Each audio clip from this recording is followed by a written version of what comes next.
Self-limiting beliefs can hinder our success drastically in any one thing that we're trying to achieve. In yesterday's video, which I'll link above, we asked about the 3 questions that we need to be asking when we're feeling like giving up, and how they can work with our emotions while working on the self-limiting beliefs. Make them go away. In the next few videos, I'm going to establish some of the main self-limiting beliefs that we deal with, each and every one of us, so that we can see a process develop that we can deal with these self-limiting beliefs so we can get moving in the right direction. Let's talk about it. Roll it!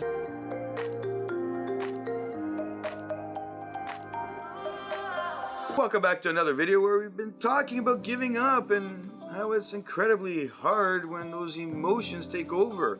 Emotional turmoil is what is occurring. If you haven't seen the whole series, I will link the first video above about the 3 questions we need to be asking. I encourage you to stop the video, watch that, and come back to this video. I also encourage you to watch yesterday's video, as the next few videos will be based on that video. Do subscribe so you don't miss a thing. This main self-limiting belief is critical to really put into perspective of how often people feel it. I never follow through. I don't start things because I never follow through, but then sometimes I have to start them, yet I still don't follow through. Which is a false narrative. Clearly you do things. You won't be really caught doing nothing on any one given day. You must be doing something. You must be progressing in some way, or else you'd be stale sitting on the couch doing nothing. If you are like that, I'm not sure if you'd be watching this video. You'd be probably looking to push forward. So I do believe this is a false statement that most people carry. However, we carry it, especially when we need it most, to be out of the way, because we need to make some big changes. We need to make some big goals happen. And yeah, this is one of those self-limiting beliefs that we all carry. Now, there's different variances of this, and when we talk to people, we try to establish this idea that, hey, you know, it's in your head about you not following through. You probably had some kind of situations when you were younger where you said you were going to do something, you didn't follow through, and as time went by, you started seeing a pattern develop where when it was critical and you needed to follow through, you simply didn't. And thus this has occurred, and you know, you have this mindset whenever something big is happening, that fear is there, and this is all fear based, and we need to deal with it. Now, when we're going through that phase of giving up, we got to look at this self-limiting belief and we got to follow through on it. Step 1 is asking ourselves, why are you feeling the way you're feeling? Where are the emotions coming from? As we've established in every video so far, it is that idea of looking at it from a perspective of the what's happened now and what's been happening. Which one is it? Is it something that just happened in a way where it's just dumbfounded you and you're like, what am I doing? Or is it something that's been going on for a while and you're not seeing the success or the progress to really put yourself in a positive spin rather than a negative spin? Question 2 is on the expectations. Where are the expectations? Where were they when you started? What's the narrative changed it to? Where are you now? What is going on with the expectations, and do we need to make them more realistic? This is critical because oftentimes when we start any one thing in our lives, we start working towards it, and as we start working, we change the expectations, especially if we haven't written it down.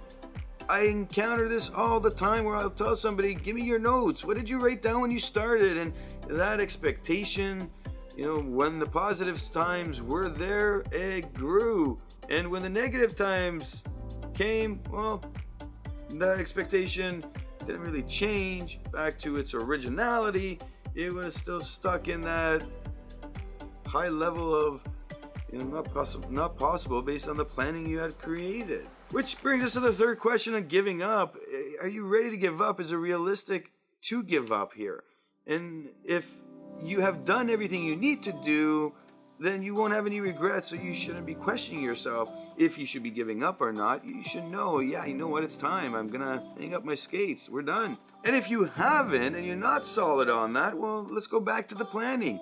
Let's experience what it has been like and write it down. I don't want to be going through this All right, so how do I spin that? We don't want to be focused on the negative. We want to be focused on the positive, on the changes we need to make. You look at your plan, and here are the 3 steps you're going to be following. 1, you're going to analyze all of these questions, and you're going to ask yourself, what have I been doing, and be in a reality space, not an emotional one, reality space. Right now, what's the reality I'm faced with?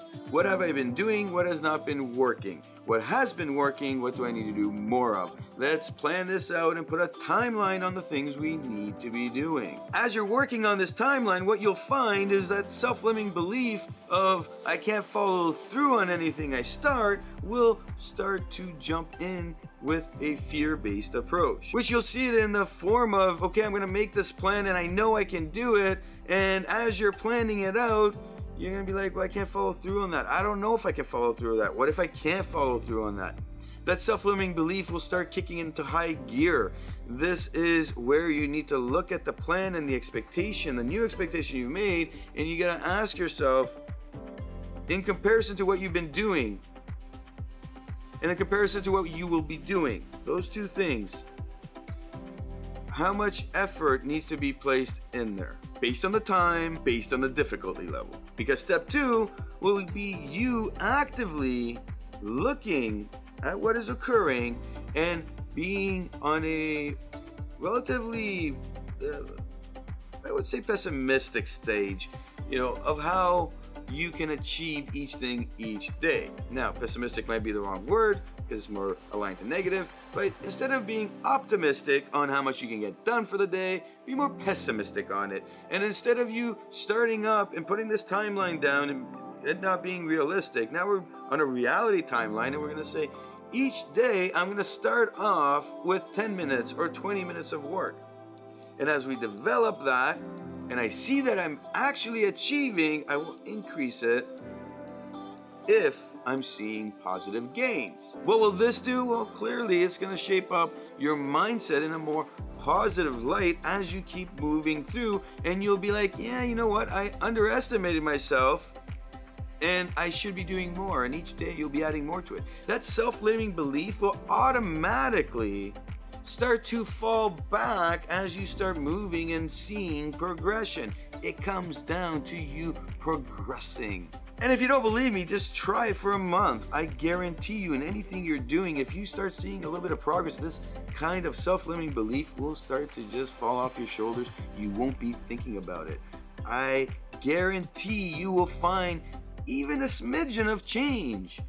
And then we can really look at that and really push forward with that. I know this because when I coach people and I talk to people who I'm not even coaching, and I give them this task and I go, just try it a little bit. They come back to me within a week or 2, not even a month, a week or 2, and they go, all right, I tried that. I also tried these things. And what else can I try? I want to keep moving forward. I want progression. Step 3 is accountability. And you will be seeing accountability occurring as you go through.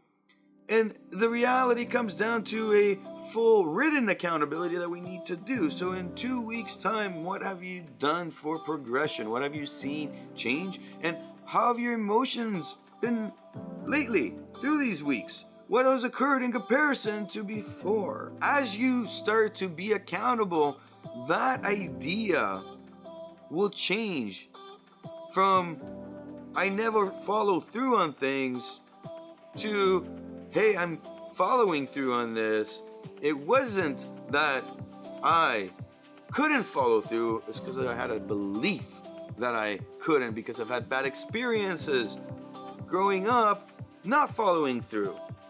It is a matter of growth. It's a matter of progress. It's a matter of you seeing progress. And of course, moving in the right direction. My name is Nikos Rentas. This is mentorsapproach.com. Hit that like button if you like what you see. Of course, hit the subscribe button to get your daily motivational idea to get you moving in the right direction.